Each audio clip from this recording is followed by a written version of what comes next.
বড় বড় যত কোম্পানি আছে, আমানত শাহ, অনুসন্ধান, ফজর আলী, পাকিজা, সব কোম্পানি আমাদের এখানে সবার শোরুম আছে। তামাই তথা বেলকুচি সিরাজগঞ্জ জেলা থানা আমাদের তামাই গ্রামটা, এটা তো মূলত ওই তাঁতের উপরেই নির্ভরশীল। আমাদের এখানে মিনিমাম আপনার 15 আনা লোকই এই তাঁতের উপরে নির্ভর। এই রংপুর, কুড়িগ্রাম, রাজশাহী, পাবনা, অনেক অঞ্চল থেকে, সিরাজগঞ্জ, অনেক জায়গা থেকে এখানে এসে জীবিকা নির্বাহ করে। এই ব্যবসার উপরেই অনেক লোকের জীবিকা নির্বাহ হয়।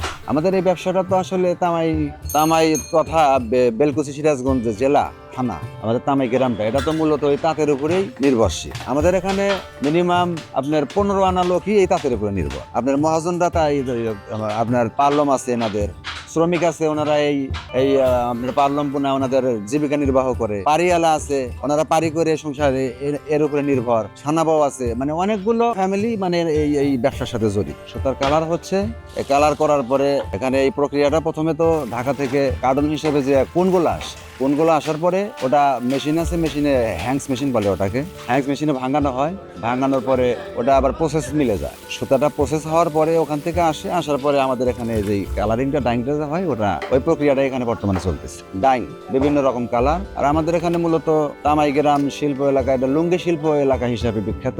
আমাদের এখানে বিভিন্ন বড় বড় যত কোম্পানি আছে, আমানত শাহ, অনুসন্ধান, ফজর আলী, পাকিজা, সব কোম্পানি আমাদের এখানে সবার শোরুম আছে। তারপরে আপনার এখান থেকে বিভিন্ন রকম ভাবে ওই বলে গেরে বল, লুঙ্গিতে প্রথমে তৈরিটা হয়, পার্লম থেকে তৈরি হয়। তৈরি হওয়ার পরে যেটা মানে নামে ওটাকে বলে গেরে। ওই গেরেটা ওই কোম্পানিকেই বিভিন্ন রকম কন্ট্রাক্ট আছে, ওই কোম্পানিকে দেওয়া হয়। দিলে ওই জিনিসটা, ওই লুঙ্গিগুলো ঢাকাতে নিয়ে গিয়ে প্রসেস করে মাসরাইজ করার পরে দেখা যায় যে ওটা ওনাদের নিজস্ব লেভেল আছে।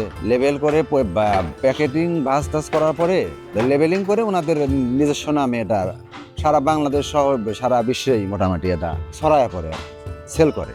এখানে এখন যে প্রক্রিয়াটা চলতেছে, এটা ডাইং, সুতা রং হওয়ার পরে এটা আমরা ধুয়ে ওয়াশ করে এই সুতাটা যাবে প্রথমে পারিয়ালার বাড়ি। আমাদের এখানে যে দোস্ত মহিলাগুলো আছে, ওনারা এই পারি প্রক্রিয়াটাই না করে, পারিটা করে হলো ওই চাউল আছে, চাউলটা জাল দেয়, ওর ভিতরে সাবু দেয়, কুটিয়া দেওয়ার পরে এটা জাল দিয়ে একটু মারের মতো করে সুতাটা মার দিয়ে ভালো মতো আপনার সুতাটার সাথে মারটা মিক্স করে এই সুতাটা ওই নাটায় সেরা আর এক রকমের পল্লা বানায়। এই সুতাটা এখন তো বড় পল্লা আছে, তখন আবার ছোট পল্লা করার পরে ওইটা আবার যখন শুকানোর পরে ওটা ববিন করা হয়, ববিনের সাথে পাকা।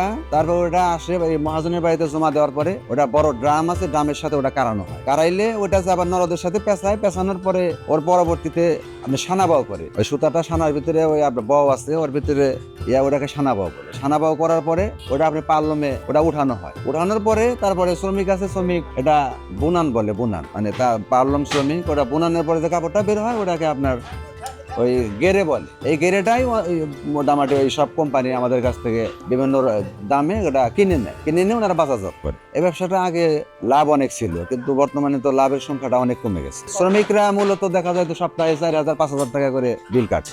মহাজনদের লাভের পরিমাণ এখন একেবারেই মানে নাই বললেই চলে।